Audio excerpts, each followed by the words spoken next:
Tan Sri Muhyiddin Yassin yakin punyai sokongan cukup dilantik Perdana Menteri ke-10 manakala pengerusi BN tidak setuju kerjasama dengan PN, GPS dan GRS bentuk kerajaan baharu.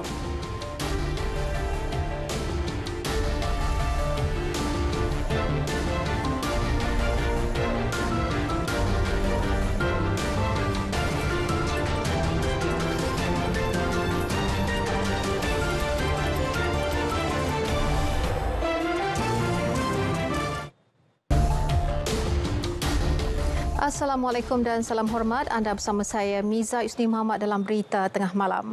Pengerusi Perikatan Nasional Tan Sri Muhyiddin Yassin yakin mempunyai sokongan mencukupi untuk membolehkan beliau dilantik sebagai Perdana Menteri ke-10. Beliau memaklumkan bahawa perkara berkenaan juga telah dibincangkan pada mesyuarat Majlis Tertinggi PN. Terdahulu, Tan Sri Muhyiddin telah mengadakan pertemuan dengan pengerusi Gabungan Parti Sarawak GPS, Tan Sri Datuk Petinggi Abang Johari Tun Upeng. Ahli Dewan Rakyat GPS menyatakan sokongan untuk beliau dilantik Perdana Menteri ke-10. Sokongan sama turut disuarakan Parti Gabungan Rakyat Sabah GRS menerusi pertemuan dengan pengerusinya Datuk Seri Panglima Haji Jinur. Komitmen serupa turut dinyatakan beberapa ahli Dewan Rakyat. Gabungan Parti Sarawak GPS bersetuju membentuk kerajaan persekutuan bersama 4 lagi gabungan parti politik Semenanjung dan Sabah. Pengerusi GPS Tan Sri Abang Johari Abang Upeng berkata keputusan itu dibuat demi mengukuhkan dan menstabilkan negara serta kesejahteraan rakyat. Because I think the government is more important. At this stage of our political situation, everybody must set aside. Bercakap dalam sidang media khas di Kuching, beliau menjelaskan kepentingan negara adalah keutamaan pada ketika ini dan bukannya meletakkan kepentingan parti. Kerajaan campuran bersama GPS itu terdiri daripada Perikatan Nasional PN, Barisan Nasional BN dan Gabungan Rakyat Sabah GRS. Dalam pada itu, pengerusi BN Datuk Seri Dr. Ahmad Zahid Hamidi menjelaskan tiada rundingan dibuat dengan GPS untuk memberikan persetujuan bagi penubuhan kerajaan persekutuan bersama PN. Beliau menegaskan setakat ini BN juga tidak melakukan sebarang rundingan dengan PN bagi tujuan itu.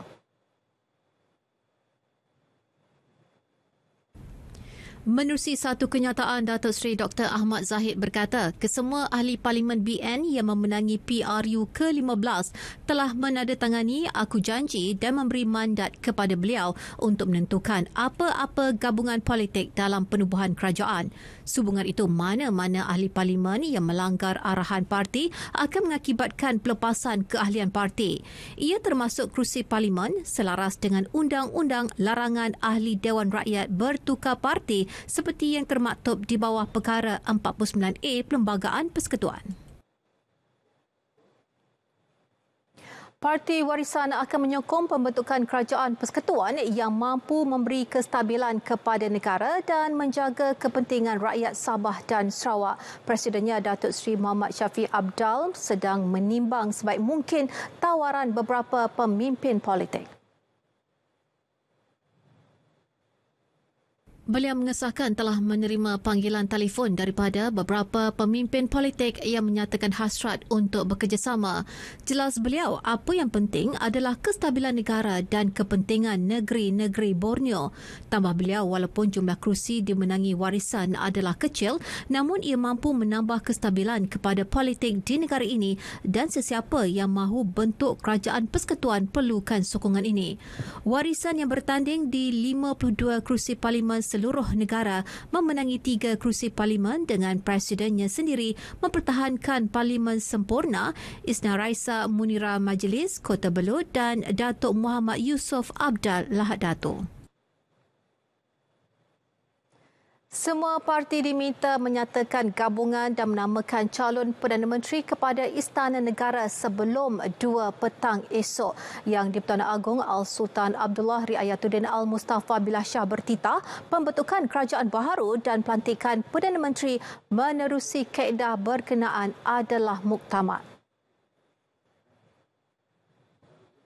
Menurut Datuk Pengelola Bijaya Diraja Istana Negara, Datuk Seri Ahmad Fadil Samsudin, yang di-Pertuan Agong menerima maklum bahawa tiada gabungan parti yang berjaya memperoleh majoriti mudah. Justeru yang di-Pertua Dewan Rakyat Tan Sri Azhar Azizan Harun dititah untuk meminta semua ketua parti dan gabungan parti politik mengemukakan cadangan gabungan parti dan calon Perdana Menteri kepada Istana Negara.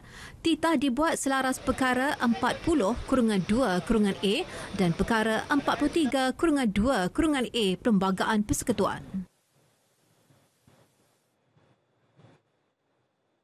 Sementara itu, yang di-Pertua Dewan Rakyat Tan Sri Azhar Azizan Harun memaklumkan telah mengutus surat kepada Ketua dan Setiausaha Agong parti-parti politik untuk mengemukakan gabungan dan ahli parlimen yang sepakat untuk menubuhkan kerajaan persekutuan.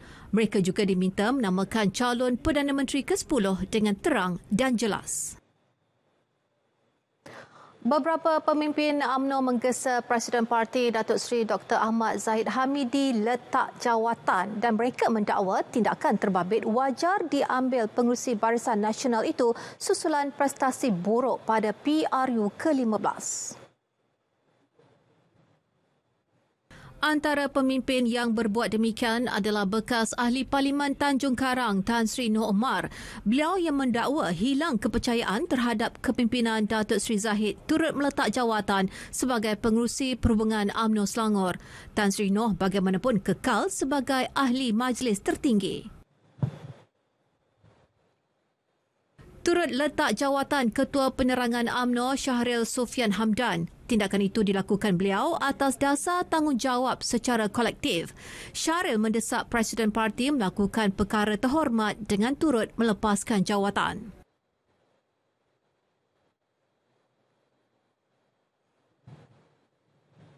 Desakan letak jawatan turut dinyatakan Pengarah Operasi Pilihan Raya BN Johor Dato' On Hafiz Ghazi. Menerusi muat naik di Facebook, Menteri Besar Johor itu menggesa Datuk Seri Zahid berundur demi kepentingan dan masa depan parti. Beliau menyarankan Presiden UMNO berkenaan berjiwa besar dan mencontohi Datuk Seri Najib Tun Razak pada 2018. Gesaan sama turut disokong Exco Negeri, antaranya Exco Kejaraya, Pengangkutan dan Infrastruktur Johor, Muhammad Fazli Muhammad Saleh serta Exco Perumahan dan Kerajaan Tempatan, Datuk Muhammad Jafni Mat Syukur. Timbalan Speaker Dewan Negeri Johor, Datuk Samsul Bari Jamali pula mahu pucuk pimpinan UMNO bertanggungjawab atas prestasi buruk terbabit. Desakan yang mahukan Datuk Seri Dr. Ahmad Zahid meletakkan jawatan turut disuarakan wanita UMNO wilayah Persekutuan. Ketuanya Datuk Seri Zurainah Musa berkata ia sebagai permulaan memulihkan semula UMNO untuk kembali mendapat mandat rakyat. Wanita UMNO wilayah Persekutuan mengesa Yang Berhormat Datuk Seri Dr. Ahmad Zahid Hamidi untuk meletakkan jawatan beliau selaku pengerusi Barisan Nasional dan Presiden UMNO dengan serta-merta. Sementara itu, ahli parti di peringkat akar umbi turut menggesa Presiden UMNO melepaskan jawatannya. Untuk mensejahterakan kembali nombor 1, Zahid Hamidi kena letak jawatan. Baru kita boleh fikirkan yang lain. Yang penting dia kena letak jawatan. Maksud juga kami lah, rakyat, akar umbi, apa yang kami dah lalui sekarang ni adalah satu tamparan hebat buat kami sekarang ni. Jadi kita minta Presiden betul-betul kali ni bertanggungjawab dan mendengar permintaan kami dan daripada akar umbi dan juga rakyat untuk undur dirilah. Kalau boleh Muafakat Nasional tu diperkukuhkan balik. Jadi kita rasa nak bergerak tu pun lebih confident, insya-Allah. Presiden UMNO dan Pengerusi Barisan Nasional perlu memberi perhatian dan pertimbangan berhubung desakan agar beliau meletakkan jawatan. Ia penting demi mengembalikan kepercayaan rakyat terhadap parti terbabit. Kemelut politiking yang Penganalisis politik Profesor Dr. Azmi Hassan berpandangan setiap tindakan perlu mengambil kira kepentingan akar umbi dan penyatuan parti. Datuk Seri Dr. Ahmad Zahid juga perlu hormat pandangan disuarakan kepimpinan parti.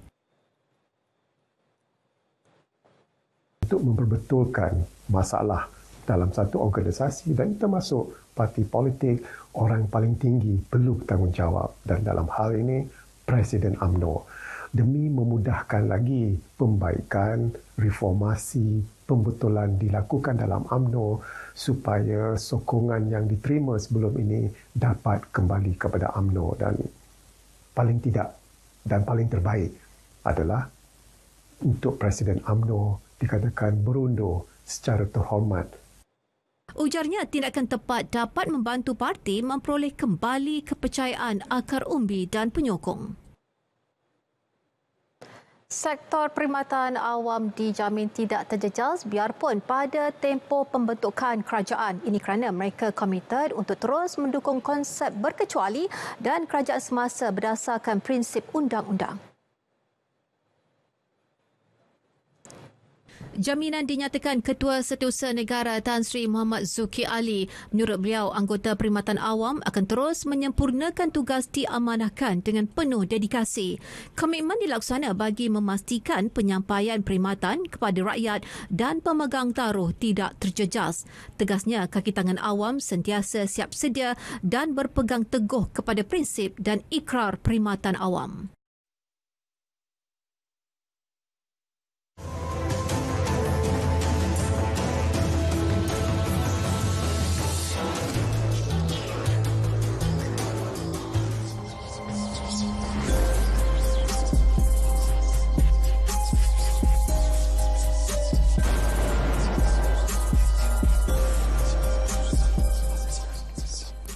Semua individu berisiko mengalami masalah kesihatan mental termasuk kemurungan.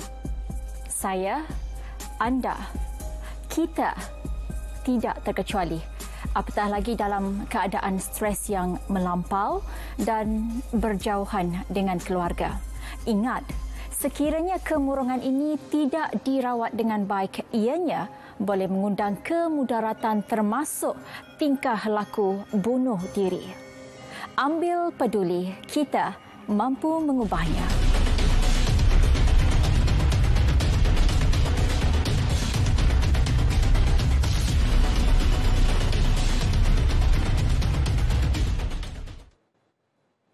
Bertemu kembali.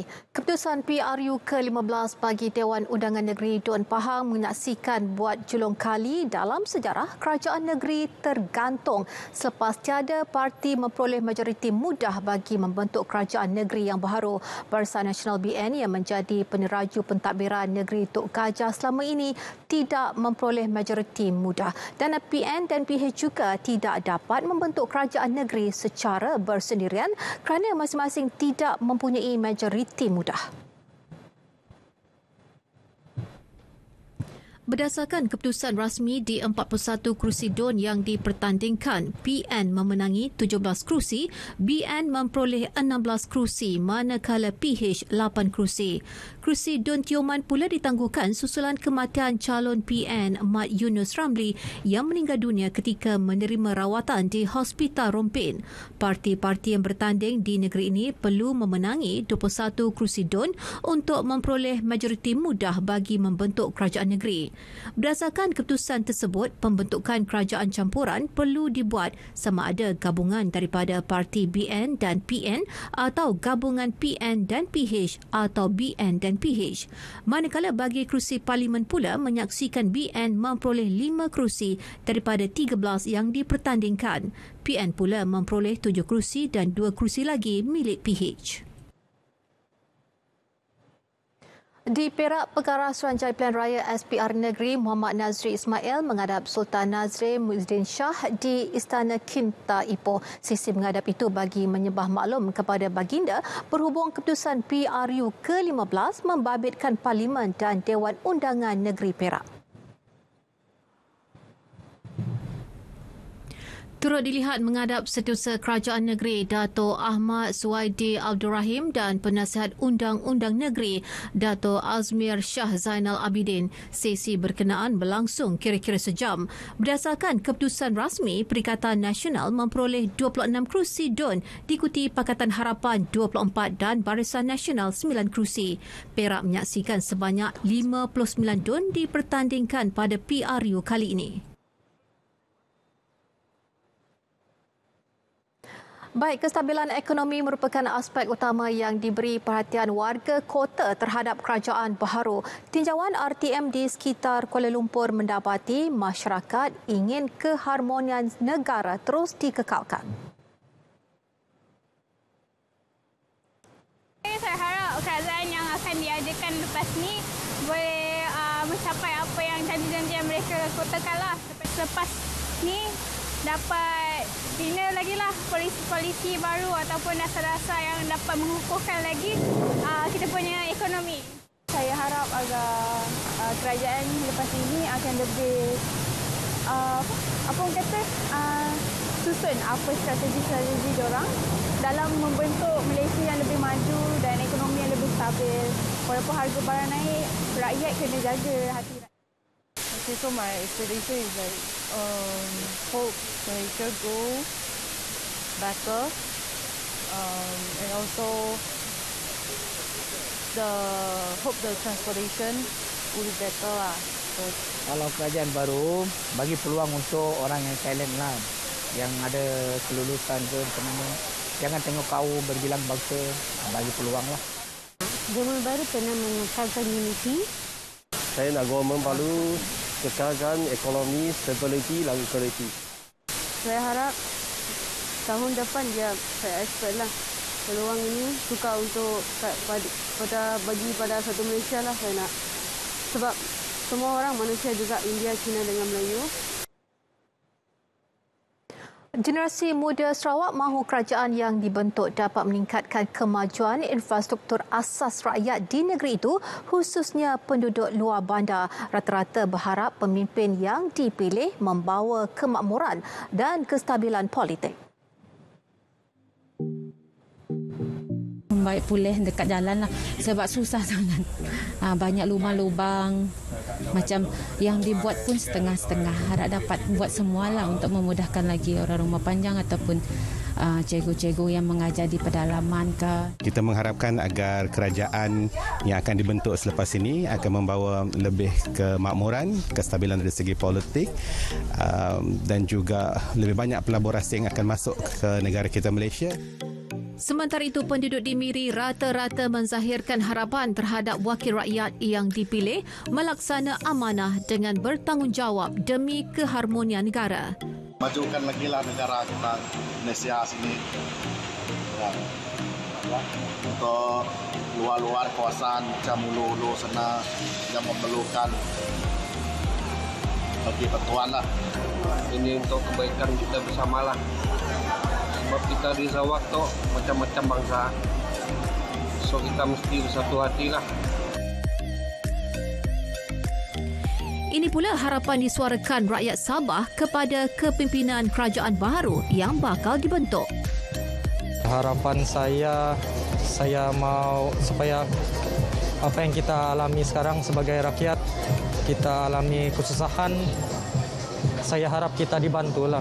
Kita dibantu untuk meringankan beban kita. Saya harap ini government betul-betul look into Sabah punya problem itself. Kau tengok macam di Sabah, we are too far away different from the whole Malaysia. We need the leader that actually build Sabah, that can boost up Sabah punya economy, especially. Semua sini semua what we want economy, we want money bah. Kan, we want the economy, we want the government to support us to real go into itu orang-orang di Sabah punya apakah keperluan diorang, apa diorang mau, apa masalah diorang. Aliran trafik di beberapa lebuh raya utama negara dilaporkan perlahan susulan pertambahan jumlah kenderaan menuju ke ibu negara sejak petang tadi.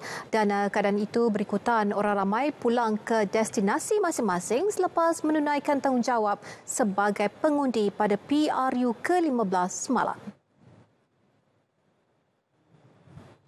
Jurucakap Lembaga Lebuh Raya Malaysia LLM berkata aliran trafik perlahan sepanjang 3 km sebelum masuk Plaza Tol Karak.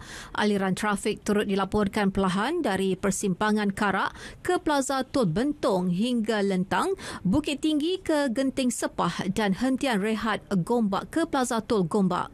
Bagi laluan utara ke selatan negara, aliran trafik turut dilaporkan perlahan di Permatang Pauh ke Perai, Bukit Gantang ke Bukit Berapit, Kuala Kangsar ke kawasan rehat dan rawat Sungai Perak, Terowong Menora ke Ipoh, Ipoh ke hentian rehat Simpang Pulai dan Rawang ke Sungai Buloh. Orang ramai boleh mendapatkan maklumat trafik terkini menerusi talian yang tertera. Semua elemen dalam pasukan polis digerakkan sepanjang tempoh pasca PRU ke-15 dan perkara itu dilaksana bagi memastikan ketenteraman awam kekal terjamin. Menurut Ketua Polis Negara Tan Sri Akril Sani Abdullah Sani, pihaknya sedia menghadapi fasa pasca PRU 15 dan tempoh pembentukan kerajaan. Semua pihak diingatkan tidak cuba menimbulkan apa-apa perkara yang boleh menggugat keselamatan dan ketenteraman. Tindakan tegas menanti mana-mana pihak yang cuba mengancam tahap keselamatan negara. Brigade ke-7 Infanteri Malaysia 7 Brigade merampas 1,900 karton rokok bernilai RM114,000 di Tanjung Longgok, Kota Tinggi Johor, dan kenyataan Markas Divisyen Ketiga Infanteri Malaysia berkata pihaknya mengesan pergerakan mencurigakan sebelum mengesan longgokan kotak di pesisir pantai. Longgokan kotak itu dipercayai baru dinaikkan dari perairan dan sedang menunggu untuk diambil peruncit. Kesemua 38 kotak rokok itu dibawa ke Markas Taktikal Tanjung Sepang untuk pemeriksaan. Barang rampasan kemudiannya diserahkan kepada Jabatan Kastam untuk tindakan lanjut. Baik, kita beralih ke perkembangan banjir. Jumlah penduduk terjejas di Selangor, Perak, Melaka, Johor, Kelantan dan Sarawak menunjukkan penurunan. Menerusi portal bencana NADMA, setakat 11 malam tadi, seramai 1,737 penduduk terjejas kini ditempatkan di 27 pusat pemindahan sementara.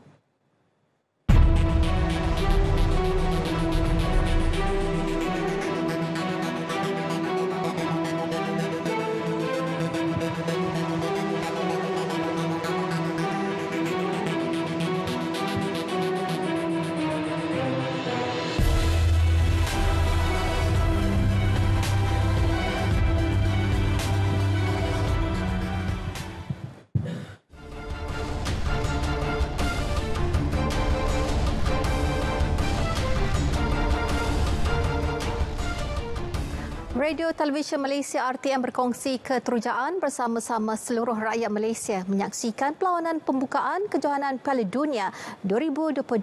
Warga kerja RTM hadir memeriahkan program Lion World Cup at RTM sempena RTM sebagai penyiar berlesen Piala Dunia FIFA Qatar 2022 bermula sekitar 10.30 malam tadi. Dan hadir sama Ketua Pengarah Penyiaran RTM Datuk Cik Roslan Cik Daud di Angkasa Puri. Dan antara acara menarik dalam program berkenaan sepak sampai bola kena, fusbol dan booth makanan. RTM tampil menyiarkan 41 perlawanan iaitu 27 siaran langsung dan 14 siaran tertunda. Kesemua perlawanan ini boleh ditonton secara percuma di saluran TV2, TV OK dan saluran sukan RTM. Badminton terbuka Australia, bergula lelaki profesional negara Ong Yu Sin Teo Yi terlepas gelaran jelajah BWF pertamanya musim ini selepas tewas straight set kepada gandingan China Liu Yuchen Wu Zuanyi. Pada pertemuan akhir yang berlangsung di Sydney itu, pilihan ke-8 tersebut nyata berada pada tahap lebih baik berbanding Yu Xin Yu Yi di set pertama. Dengan mempamerkan permainan pantas dan kurang melakukan kesilapan, mereka menang 21-16. Set kedua menyaksikan aksi lebih seimbang kedua-dua bergu.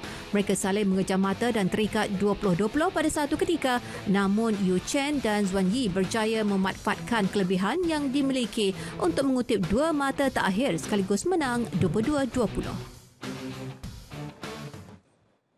Comeback jaguh berbasikal trek negara Datuk Muhammad Azizul Hasni Awang pada Liga Juara-Juara Trek UCI TCL terhenti selepas hanya mampu menamatkan saingan di tempat kelima dalam acara kegemarannya Kirin.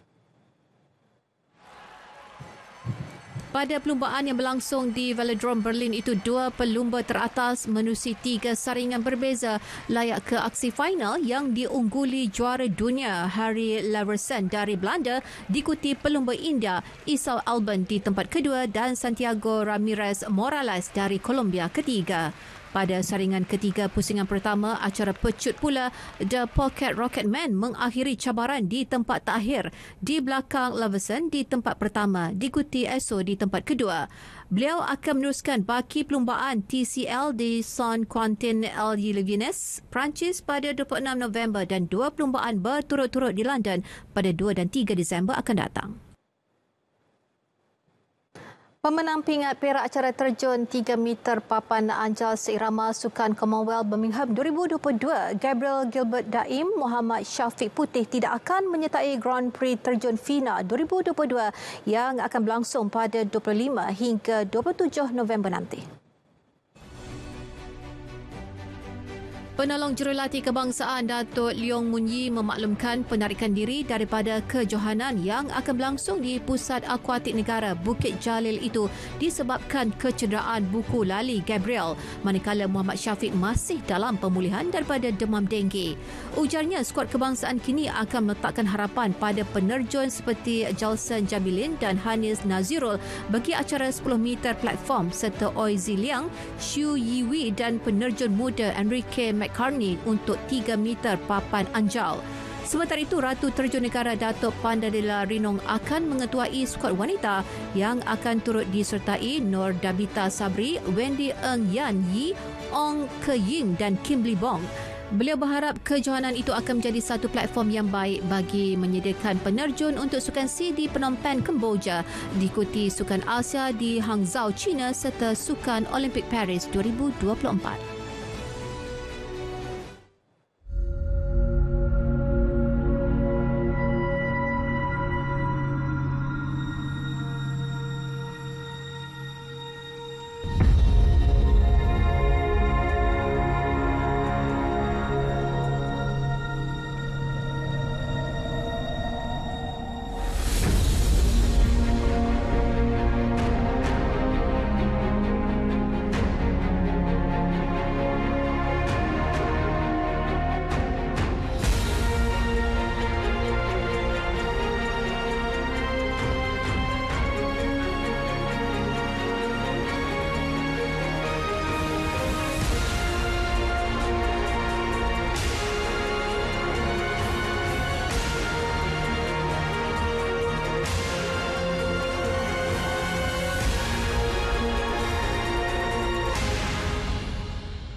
Baik, berita tengah malam berakhir di sini. Dapatkan perkembangan sahih sepanjang masa melalui portal berita rtm.gov.my yang sahih di RTM. Dengan itu, Assalamualaikum dan insya-Allah kita berjumpa lagi.